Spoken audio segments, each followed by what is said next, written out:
Hey, welcome to our second series of lessons. In this series we've learned to play in the key of C. I had previously taught you all the singular notes on the guitar fretboard, and now we're going to put her into play. We're also going to show you or demonstrate why I taught you just to play in the key of G and C rather than in a whole different array of other keys and having to learn a whole different array of fingerings for all of those. We can and now do have the knowledge to use our capos effectively. So I'm going to show you the capo I use. Mine just straps around the neck. I can have it here at the headstock so I can pull it off and just screw it on lightly. The most common ones that you will see out there are these spring-loaded ones that work fine. The only, and these just snap on like that, the only difference that between this and mine, where I have this screw on there, is when I put this in place just behind the fret, just like how your fingers go, I only need to put on enough tension so that my strings don't buzz. So the strength of the other capo, it's got a pretty powerful spring, and what it'll do is give you that same hard tension every time.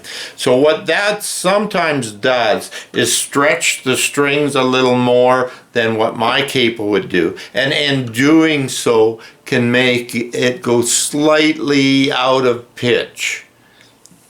Very minute, not a problem for 99% of the people out there, so fair enough.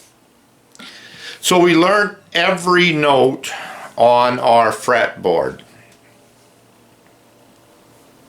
So I'll put that up on the screen and we'll start attacking it from there.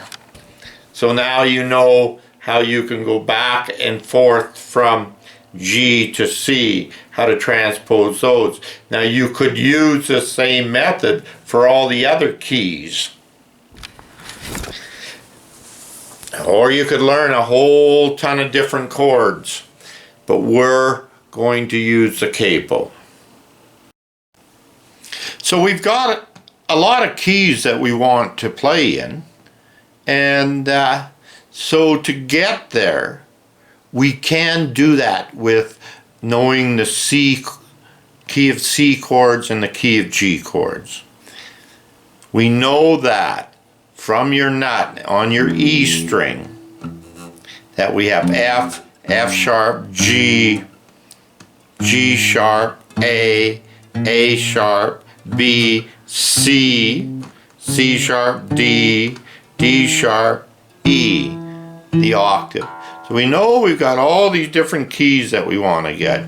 So what I'm going to do is demonstrate to you how we get there using the knowledge we have. So we'll start with the A. We want to play, let's say, in the A. So we'll go A, B, C, D, E, F, G.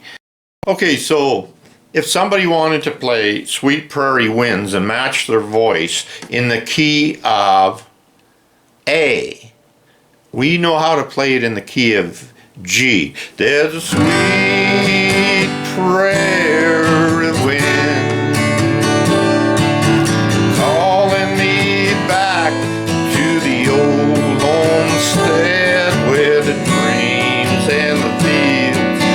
skies never end. I remember the sweet prairie winds. Okay, that's G. But to get it to the key of A, we know that's G on our sixth string. That was our root note, by the way. So we know we bring G up one and we start counting again, we've got G sharp. If we bring it up one though, our nut has to come up one.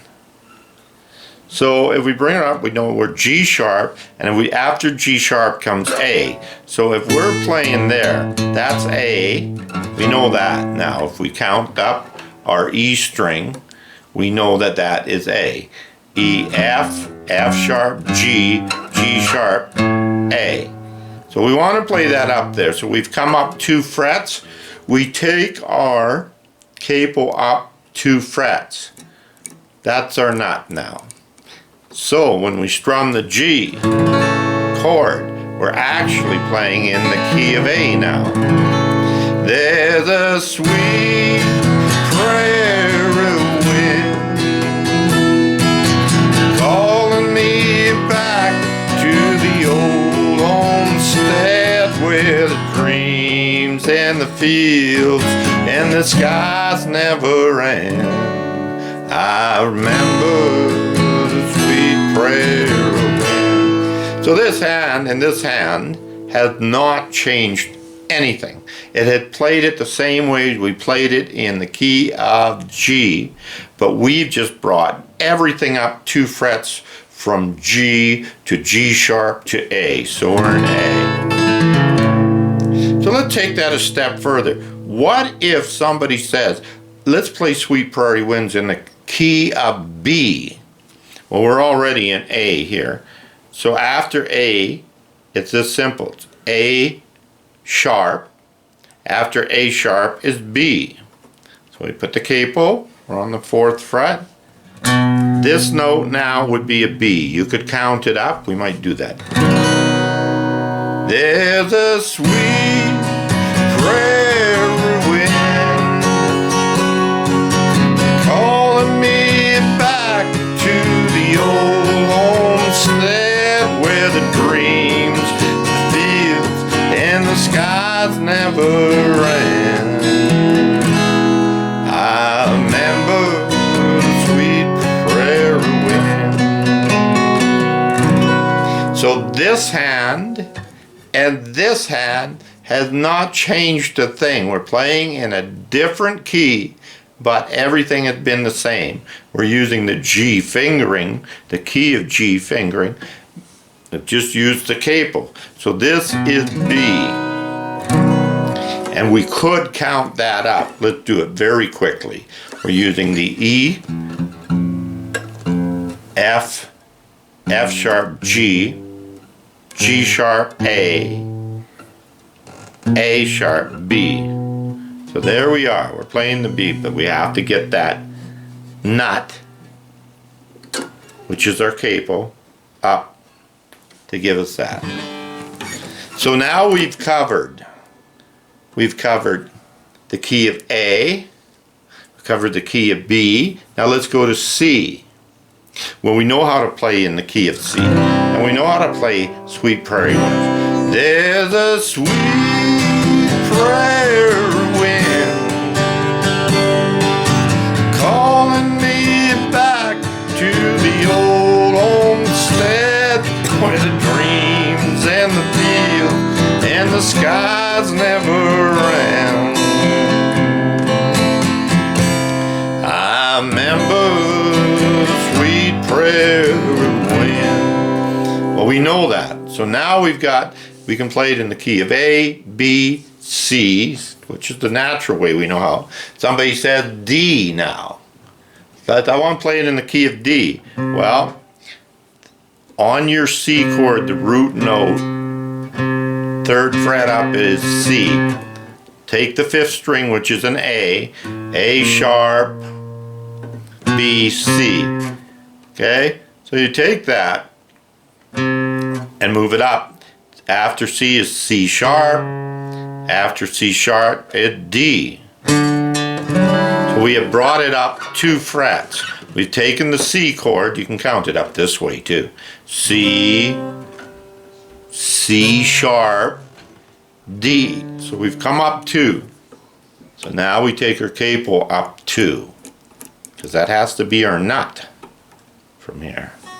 Now we're in the key of D. There's a sweet prairie wind calling me back to the old